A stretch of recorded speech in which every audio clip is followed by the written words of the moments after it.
कमाओ खाओ, जैसे तैसे कमाओ, जो कुछ मन में आए सो खाओ, जैसे तैसे देखो, जो कुछ देखने में आए सो सब देखो, जैसे तैसे चलो, जहां तहां चलो, जहां नहीं जाना चाहिए वहां भी जाओ, जो कुछ मन में आए सो बोलो, जो कुछ सुनने को मिले सब सुनो।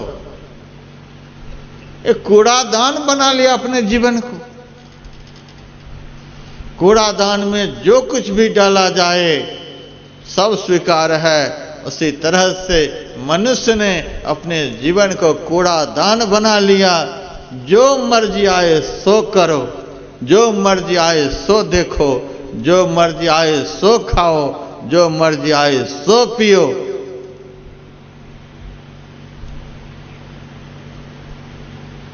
सच्चे गुरु के अभाव में मनुष्य का जीवन नरक बन जाता है।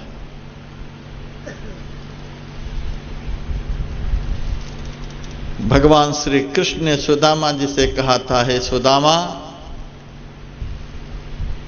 इस संसार में प्रत्येक मनुष्य के लिए 3 गुरु हुआ करता है।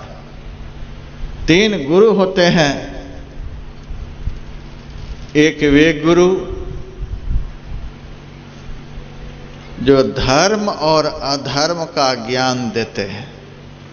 बेटा, यह धर्म है, अर्थात यह धारण करने योग्य कर्म है और यह धारण करने योग्य कर्म नहीं है।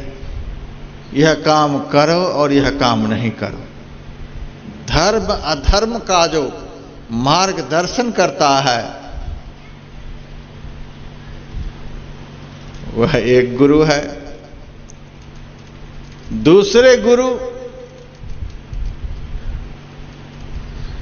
ज्ञान भी देता है कि यह धर्म है और यह अधर्म है, और अधर्म से छुड़ाकर उसको धर्म में लगा देता है।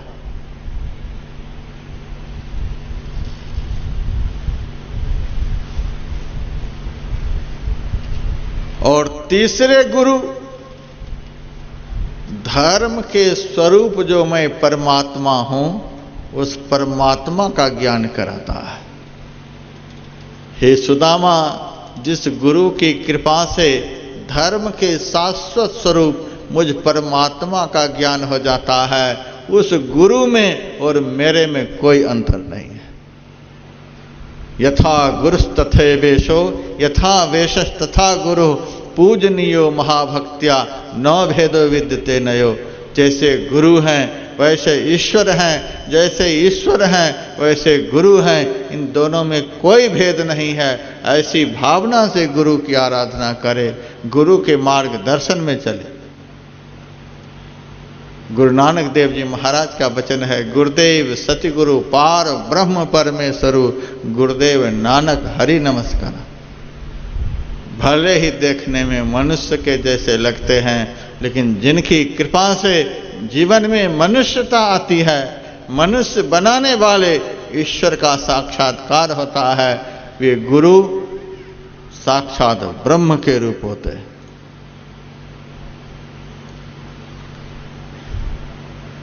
संदीपनी मुनि ने कहा, मेरे पास पढ़ने के लिए आए हो,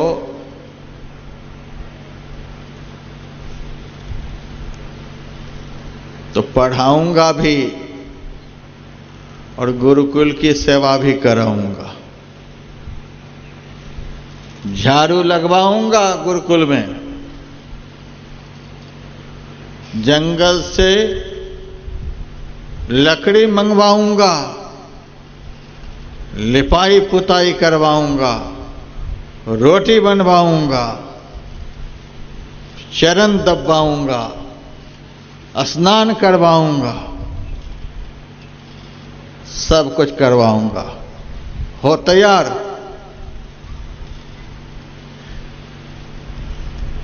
भगवान कृष्ण और बलराम जी ने गुरु की सारी सेवा स्वीकार कर ली। गुरु की सारी आज्ञाओं को उन्होंने जीवन में आत्मसात कर लिया। सब स्वीकार है, सांदीपनी मुनि ने कहा तब रहो। और 64 दिनों में ही ऐसे शिष्य को सांदीपनी मुनि ने विद्या के सारे अंगों में निष्णात करा दिया। सांदीपनी मुनि ने कह दिया भगवान कृष्ण को, अब गुरुकुल में रहने की कोई आवश्यकता नहीं, जाओ यहां की सेवा पूरी हो गई, अब माता पिता की सेवा करो, समाज की सेवा करो, देश की सेवा करो। यहां की सेवा पूरी हो गई। 64 दिनों में ही भगवान कृष्ण को सारी विद्याएं सिखा दी।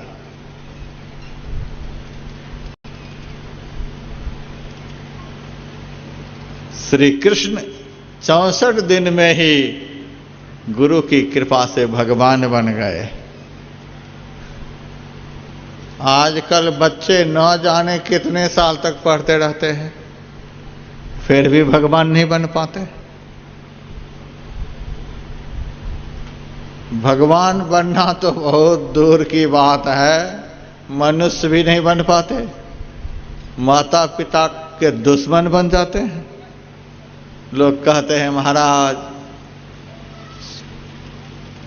क्या क्या बोलता है, क्या क्या कहता है, कह नहीं सकता। जिस पुत्र को प्राप्त करने के लिए कितना आशीर्वाद माता पिता संतों से, देवी देवताओं से जाकर मांगते हैं, वे ही पुत्र जब बड़े होकर सारी दुर्गति करते हैं फिर संतों के पास जाकर प्रार्थना करते, इनकी बुद्धि को सुधार दो। पहले तुम अपनी बुद्धि को सुधार लो। सारी दुनिया की खेल लोग देखते हैं, फिर भी वही पुत्र, वही धन, संसार का जितना सब कुछ है केवल आपके टेंशन को बढ़ाने वाला है, आपके टेंशन को घटाने वाला नहीं। गुरु की कृपा से जो ज्ञान प्राप्त होता है, गुरु की सेवा से जो ज्ञान प्राप्त होता है, उस ज्ञान से ही टेंशन से मुक्ति मिलती है। धन से आज तक किसी को टेंशन से मुक्ति नहीं मिली है। 64 दिनों में ही सारी विद्याएं आ गई। आज कितने वर्ष तक बच्चे पढ़ते रहते हैं, फिर भी सारी विद्या नहीं आती है। यदि माता पिता बीमार हो जाएं तो अपने से रोटी बनाकर नहीं खा सकता,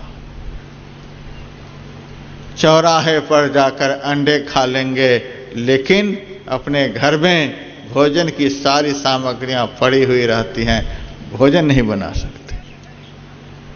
हम लोगों को बचपन में विद्यालय में पाक शास्त्र सिखलाए गए थे।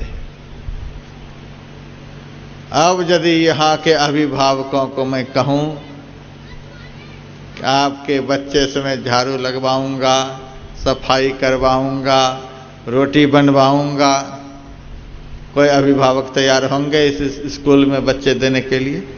कोई नहीं। जिस कर्म से, जिस आज्ञा पालन से, जिस सेवा से कृष्णत्व प्राप्त होता है, वह कर्म जब बच्चे नहीं करेंगे तो आपके बच्चे कृष्ण कैसे बनेंगे? क्रिश्चियन स्कूल में लोग बच्चे को पढ़ा रहे हैं तो कृष्ण कैसे बनेंगे? संभव है कि कंस बन जाए। बन रहे हैं।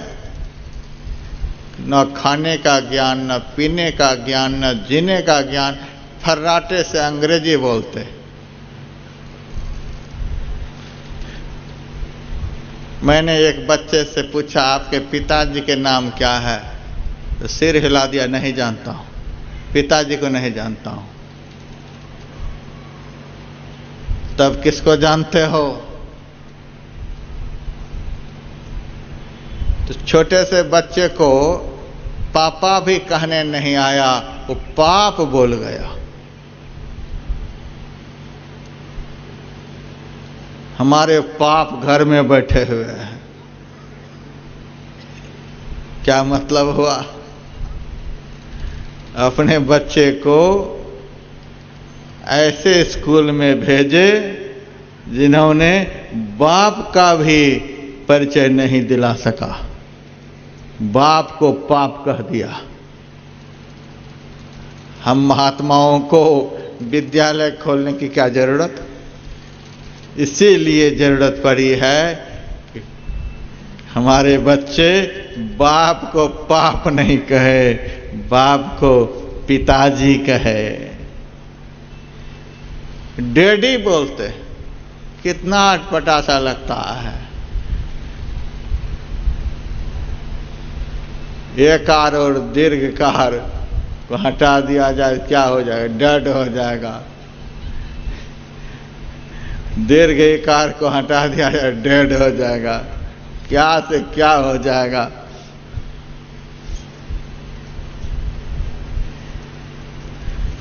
माता को भी साफ साफ बोल नहीं पाता है। बड़े होने पर भी माता जी नहीं बोल सकते।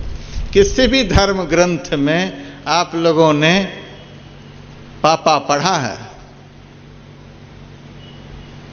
मम्मी पढ़ा है? बतला सकते हैं? किसी भी संत ने ऐसा लिखा है? हमने भी बाइबिल को पढ़ा, कुरान को पढ़ा, बाइबिल में भी मम्मी पापा नहीं लिखा हुआ। क्या क्या पढ़ रहे हैं? भारतीय सभ्यता संस्कृति में विकृति आ गई है। भारतीय सभ्यता संस्कृति की विकृति को निर्मूल करने के लिए साधु संत महात्मा आज प्राचीन सभ्यता संस्कृति बच्चे को सिखलाने के लिए गुरुकुल बना रहे हैं, विद्यालय बना रहे हैं। हम यहां पाप बोलने के लिए नहीं सिखलाएंगे, सही बाप का परिचय सिखलाएंगे।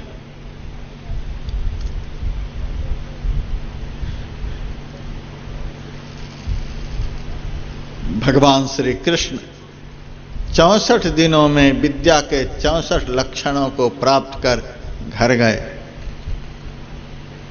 समाज की सेवा में लग गए, भगवान बन गए। गुरु